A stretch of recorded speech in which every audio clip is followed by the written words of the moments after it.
సైకతలింగంబు జలధి పాలవు నాడు తల్లికిచ్చిన మాట తప్పినావు.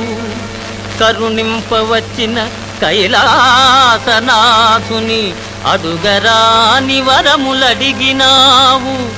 అఖిల లోకారాధ్యయవు జగన్మాతను వలపు పల్కుల మదిగలచినావు.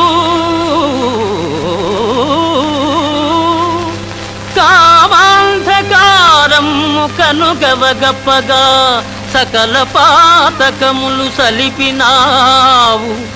పాపములు పండి నరక గర్భంబులోన పూల నుండిన నీపై జాలిభూమి కావగా నిల్చు నా ఉపకారమునకు నీవసంగు ఉపాయ